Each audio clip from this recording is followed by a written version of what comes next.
All right, Coach. 2 more games, 2 more wins here this afternoon. First, Norfolk State coming back, and then a 7th inning, 6-run 7th there against Boston. Let's go back to the Norfolk State game. You talked about the team here a little bit early, struggling a little bit, but got the offense going there late.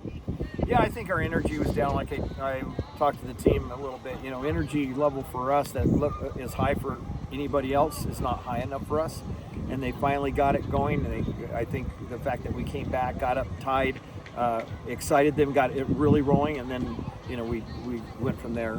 Brought in Tessa Jewett those last few innings, and she has all of a sudden found herself again in the last week or so, couple weeks, and just locked them down like I expect her to do. And she just pitched a fantastic game. It's real easy. That team swings the bat. They don't leave it on their shoulders. So, you think that, you're safe with a couple runs.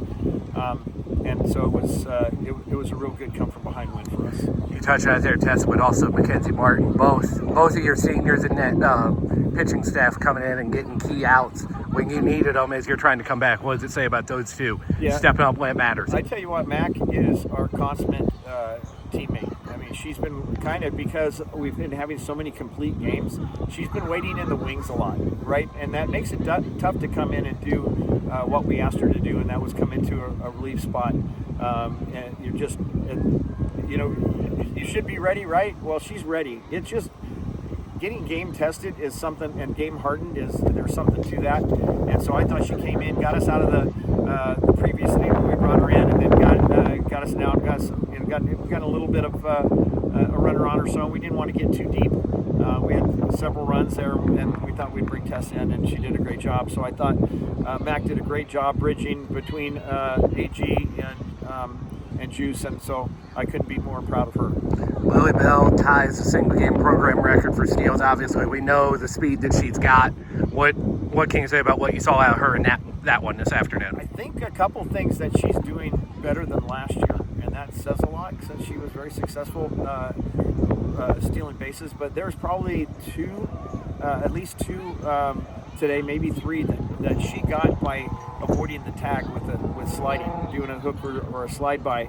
And I thought she did a fantastic job. She adds that to it, and you're going to see more coming. But she is fast. She's very instinctual. I only called 2 plays. One was a bunt and run, and which we missed the bunt. It was a pitch you couldn't get a bat on anyway.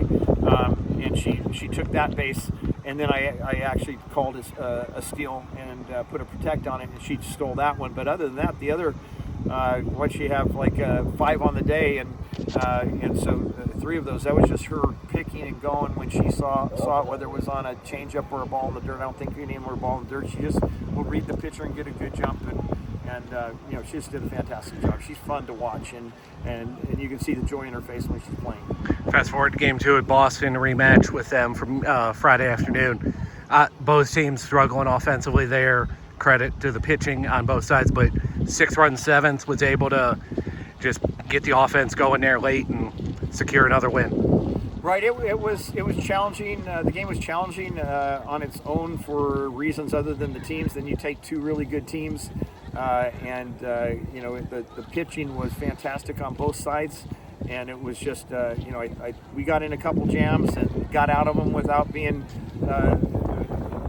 hurt too badly by it. And we got there towards the end. We were tied there at 1-1, and we just needed to get ahead by a run or so, we felt, and just see what happened. And then we turned around and have a 6-run inning instead. I'll tell you what, for me, I appreciate a little breathing room, because this stuff, as the years go on, wear on you more and more. So those 1-run games are great softball, but I'd like to have one where we can have a little breathing. And while we waited till the end to take a break on Old Coach, it was nice, and I was really proud of our freshman pitcher again going the distance. There was a meaningless run there in the last inning that scored. We actually went out there, and I told him to look at it as though the bases were empty and just get it out, and that's what they did. And so incredible play to end it, catching the runner rounding second, and actually I guess that kind of that's just what we have to do. I mean, that's what teams are when they have those seasons. That's what they have to do. They got to make the improbable plays as well as all the ones you expect. Part of that 6-run 7, Sydney Dirks goes deep again. I think it's 3 on the weekend. What can you say about her bat coming up in clutch spots, I believe, in both games? Yeah, well, I think Maya's camouflaging. Everybody's looking at Maya because she's been doing so well, and Sydney's just been sneakily pounding the ball all over the park and hitting home runs as well. And all of a sudden you look there and she's done having a day and a weekend like she's had so far. And they're really great. I like the way we've got them set up in the lineup. I did have them back to back, and I kind of like that there's something in the middle. And I think Sid is very comfortable right now, as are several others. But Sid is very comfortable right now. And she started off, she's got high expectations, so she goes and only gets a hit or so here and there for a couple games, and she starts stressing about it. I'm really proud of the adjustment she made to make sure she's putting the bat on the ball. They all like to hit home runs. That's where she kind of defines herself, and she's been very humble in taking the line drives and the ground balls through the hole and getting on base, and then when the pitch comes that she can drive over the fence, and then that's when she's taking the big mighty swing on that. So I'm very proud about with her on the adjustments as I have. I think that was the key to our game today. In the second game specifically was making adjustments, but probably all day that might have been the key, was making adjustments, especially at the plate. Last thing for you, Coach. 2 games where you kind of had to claw back and earn them there late. What does that say about the growth of being able to win different ways, not just pounding the hits out early and creating cushion? Well, I think it tells me that they love the game, and they love the game, and it equalizes the pressure of it. And there's excitement in it instead of pressure. And they were playing softball and having fun instead of saying, "Oh my gosh, if we don't score, we're gonna lose." And if you're playing not to lose, you probably will do just that. And so I'm really excited about the mentality that is developing and continuing to develop with this team. And we're going to need it when we get to conference. As everybody knows, conference is an absolutely different animal. And every game, I don't care who you are and what your record was coming into conference, it's going to be a dogfight. So we need to have this mentality and make these adjustments and do what we've been doing when we get to conference, for sure. Appreciate it, Coach.